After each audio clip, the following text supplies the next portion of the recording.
बैरागी रूपी आलेत ना त्यांना तुझं मांस खायचंय. आणि लेकरू अगदी छोटसा, काहीच कळत नाही असं लेकरू एवढं म्हणे मांस खायचंय. हो म्हणे बाळा तुझं त्यांनी मांस सांगितलंय. म्हणे आई तू मांस दे पण आधी मला भूक लागली ग, मला आधी काहीतरी खायला दे. आईच्या डोक्यात विचार आला बाळा तुला अन्नाची भूक लागली आणि त्या बाहेरच्या माणसाला तुझी भूक लागली, त्यांना तू पाहिजेच. आई अगं मला भूक लागली ग, काहीतरी खायला आण. आईचा जीव असा कासावीस झाला.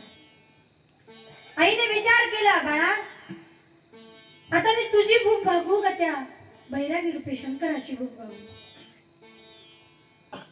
मग त्या लेकरानं सांगितलं. तो लेकरू उठलं, हातामध्ये ते चाकू घेतला, त्या आईकडे दिला. म्हणे आई माझं जेवण जाऊ दे म्हणे, तू धर आणि माझं मांस काढ आणि त्या बाहेर जे आलेत ना त्यांना दे म्हणे. आईचा जीव अगदी असा कासावीस झाला. अरे माझं लेकरू स्वतःलाच म्हणते की मला काप आणि त्यांना दे म्हणून. आईचा जीव अगदी अंतःकरणातून आई रडायला लागली, ढसढसा आई रडायला लागली. शेवटी आईचा जीव होता, आई रडायला लागली. हंबारून वासराले चाटती जवागाया, तिच्या मंदी दिसती माझी माया रे, दिसती माझी माया. अगदी तिचा जीव असा कासावीस झाला. त्या लेकराचं मांस काढलं, पण मांस काढल्यानंतर काय केलं, हे शिर असतं ना ते अगदी बाजूला ठेवलं आणि इथून खालचं शरीर शिजवलं. शिजवल्याबरोबर त्या बाहेर आलेल्या त्या बैरागी रूपी शंकराला दिलं. त्या बैरागी रूपी शंकराने सांगितलं माई अगं तू मला जे मी तुला काम सांगितलं ते तू पूर्ण केलंस ग, पण तू जे शिर ठेवलंय ना म्हणे ते शिरच मला हवंय, हे नकोय मला. त्यावेळेस आई म्हणती काय हो एवढ्या लेकराला माझ्या मारलं आणि आता ते शिर तर राहू द्या. नाही म्हणे मला ते शिरच हवंय, नाही तुला विधवा कर. आई गेली, ते शिर घेऊन आली. विचार केला आता सगळंच गेलं, या शिराचं ठेवून तरी काय करू. गेले शंकर, ते आई शंकराकडे गेले आणि ते दिलं. नाही म्हणे मला ते शिजूनच पाहिजे. परत आई गेली, ते खलबत्त्यामध्ये ते शिर आपल्या त्या लेकराचं उठलं. कसा जीव होत असेल आईचा आपल्या लेकराला असं मारायचं हाताने.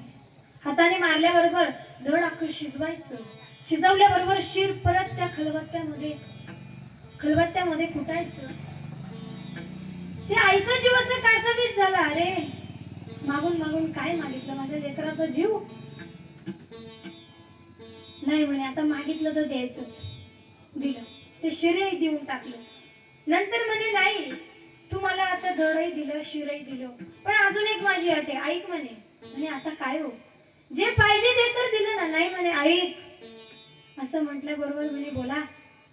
मग सांगितल्याबरोबर तू आणि तुझा पती हे जेवण कर म्हणे, माझ्या बरोबर तू मी जेवायला बस. आता लेकरू मात्र आईला खायचं कसं, किती विचित्र वाटतं. आपलंच लेकरू आपण हाताने कापायचं, ते शिजवायचं, शिर खलबत्त्यामध्ये कुटायचं आणि परत तेच आपण खायचं. आई म्हणाली महाराज अहो हे काय सांगितलं, आपलंच लेकरू आपण कसं खायचं. नाही म्हणे ते मला सांगू नका, खायचंच म्हणे तुम्ही.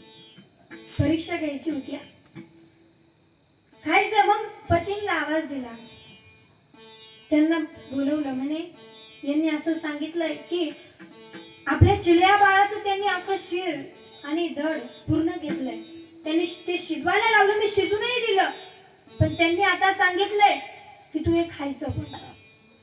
मग असं म्हटल्यानंतर ते म्हणाले लेकरू आपण कसं खायचं. मग आईने सांगितलं अहो 9 महिने 9 दिवस त्या पोटाला मी त्या बाळाला माझ्या पोटात धरलं, माझ्या पोटात सांभाळलं, आणि आता तुम्ही थोडीशी सुद्धा लेकराला जागा देऊ शकत नाही का पोटात. त्यावेळेस राजाने सांगितलं हो म्हणे जेवतो.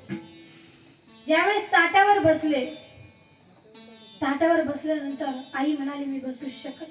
आई रडायला लागली मोठमोठ्याने. ते ज्यावेळेस रडणं वगैरे बघून त्या बैरागी रूपी शंकर उठले, रागात निघाले. म्हणे आई तू बसत नाही ना, मी चाललो तुला विधवा करणार. अहो आता एवढं केलं ना तुमच्यासाठी. नाही म्हणे तू इथे खायचं. महाराज आपलंच लेकरू आपणच खायचं. हो म्हणे काय नाही होत खायचंच. असं म्हटल्यानंतर आई ढसढसा रडायला लागली. ते रडणं बघून भोळा शंकर अगदी त्यांच्याही डोळ्यात पाणी आलं. डोळ्यात पाणी आल्यानंतर त्यांनाही वाईट वाटलं. अरे एवढी जबर परीक्षा बघणं मलाही शोभत नाही. लोक मला सगळी भोळे भोळे म्हणतात. नको आता बास झाली, संपली परीक्षा. मग त्या आईला आवाज दिला. म्हणे बाई ऐक, तुला तुझं लेकरू हवंय ना, काय चेष्टा करताय. लेकरू गेलं आता. नाही म्हणे तुला हवंय ना. हो म्हणे माझं मला चिलिया बाळ हवाय. जा म्हणे बाहेर जा आणि त्याला आवाज दे. बाहेर जाऊ. हो म्हणे जा आवाज दे त्याला, येणार तुझ्याकडे तू. माई बाहेर आली आणि आवाज दिला. बाळ इकडे ये, बाळ इकडे ये. असं खूप वेळ आवाज दिला. ते चिलिया बाळ जोरात पळत आलं. चिलिया बाळ पळत आला. आईने मिठीशी धरलं आणि मग भगवान शिव प्रसन्न झाले. माफ कर माई, तुझी परीक्षा घ्यायची ठरवली होती, परीक्षेत पास झाली.